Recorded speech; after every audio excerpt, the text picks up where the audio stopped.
All right, let us start our next presentation. And this presentation is by my student, Mrs. Barbara Moore, and she will teach us how QR codes work.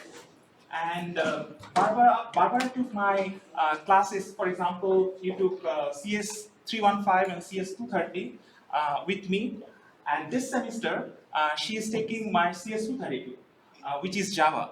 So now let's hear from Barbara. Hi, I'm Barbara Moore. Dr. Ghosh is always trying to encourage me, so that's the reason why I'm here today. He figured like I needed to grow more and come out of my shell, so thank you. And my topic today is on the what and how of QR codes. Dr. Ross, as I say, he's my mentor.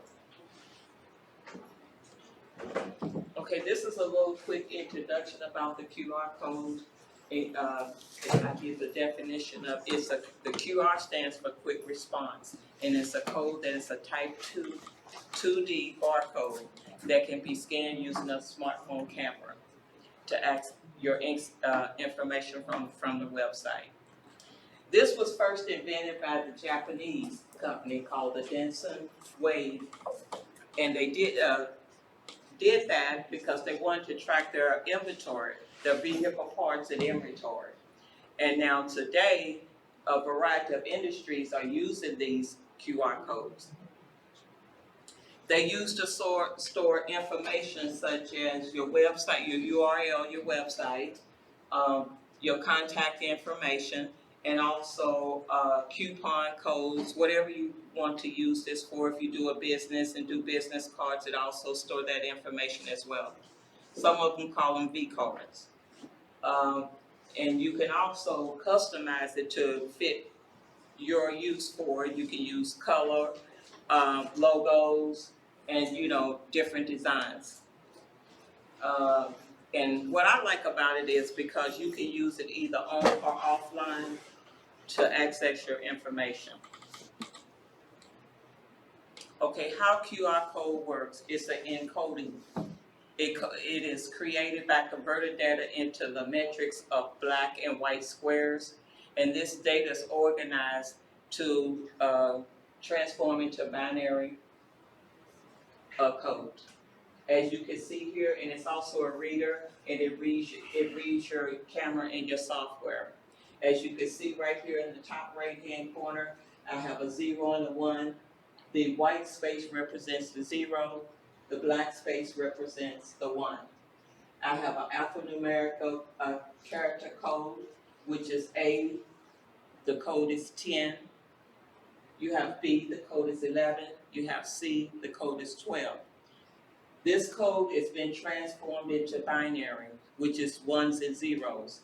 For the code A, you have 10, 10 in binary, or 1, 0, 1, 0. For B, you have 1, 0, 1, 1. And C, you have 1, 1, 0, 0.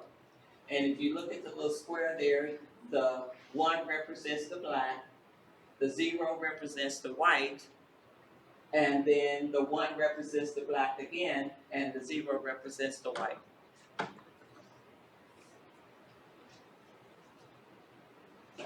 Okay, what I like about it is the advantage of the QR code versus the traditional traditional barcode. Is the traditional barcode is used like when you go to a supermarket, Targets or somewhere. They have barcodes that you scan. You can scan fruit, you can scan your groceries or whatever you buy. But it's not as fast as the QR code. The QR code is much faster than the regular traditional barcode. And it also stores more information than a regular traditional barcode. You can customize your QR code to look however you choose to have it to look. You can do your logos, you can do colors once I said in the beginning, and you can also do designs.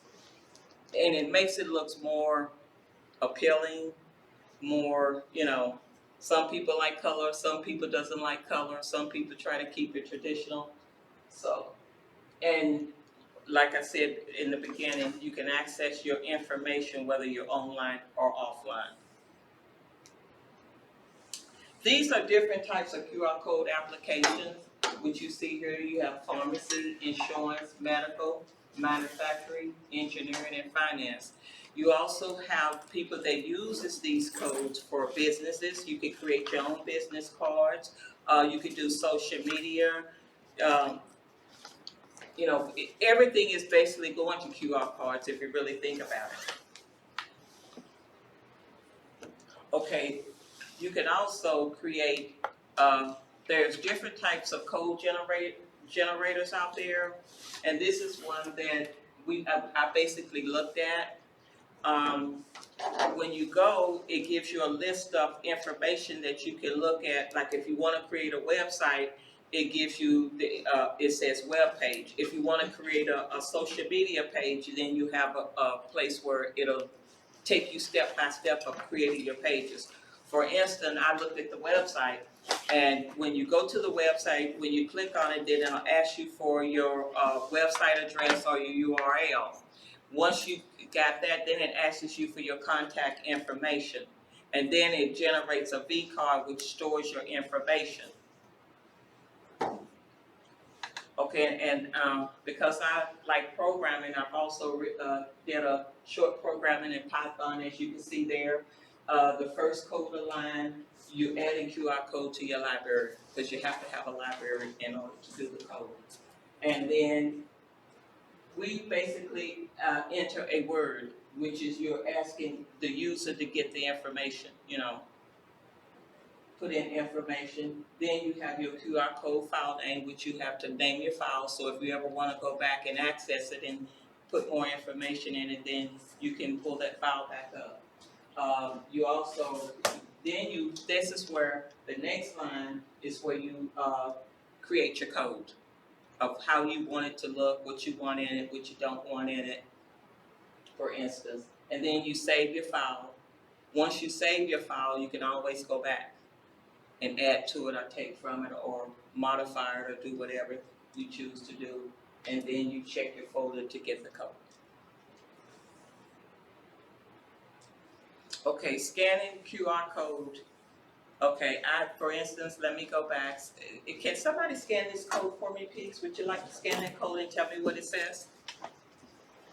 Basically, what you do when you scan the code is you have to have a smartphone camera. You go to your your camera, and then once you get in your camera, you go to photo, and then you aim your camera at that code, and then you'll get a little box that tells you what that code is for.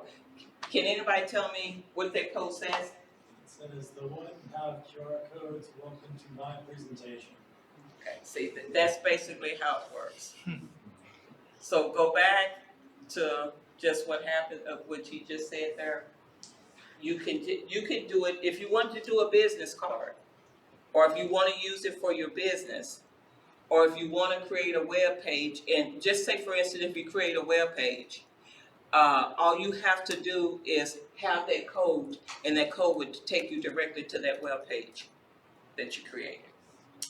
And in my conclusion, as you can see there, I'll give you the definition, a little bit of history, how it works, the advantages, and how to create. There's a lot of different type of software out there to generate. You can Google it to generate your own QR code and scanning your QR code. But with the smartphone, you have to have the scanner in order for it to pick up on your code. So, but it's pretty neat. And I also like to acknowledge Dr. Ghosh and his Human Technology Interaction Research Lab, because he tries to encourage me to get me to do things. I want to thank the Department of Mathematical, Computer, and Information Sciences and College of Science and Mathematics. And I also like to thank my husband, who's here with me today, because he's my great supporter. Even though sometimes I don't give him a lot of time because I'm always doing homework or schoolwork, but he is basically my supporter. He tries to encourage me. And I'd like to thank you all. And these are some of the websites where I went to reference to get the information that was needed. Somebody like to scan that one? Please, and tell me what it says, because that's my email. It says your email. petermore20@studjsu.edu. Thank you. Are there any questions? And we also use this for attendance at school every day. To, you know, the instructors pull up their code, and then we have to scan it with our smartphone. And that's, and on that, it'll ask you if it's in class or on Teams, and you have to select which one, and then you submit it. That's how they do attendance in JSU. Thank you.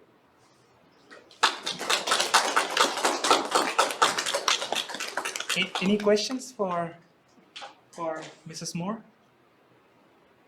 No? Yeah. You mentioned that you can incorporate color.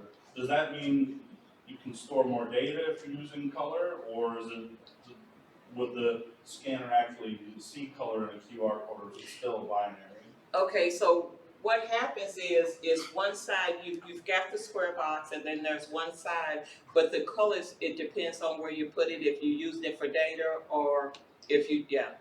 Because when you, hold on, let me see if I can pull it back up. Okay, here's the code right here.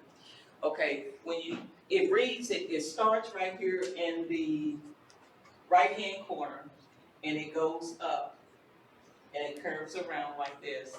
And it stores your information within there. Say, for instance, if your code becomes damaged on this side, you still have it. It has an error corrector where it keeps it, stores your information. But the color is, I haven't really played with the color, but I've seen, upon doing my research, I saw where, you know, people does have color. Some of them have them in the middle, some of them have them in the... I mean, you can use color to make it look better, but for the information part, you still use like, you know, black and white, yes.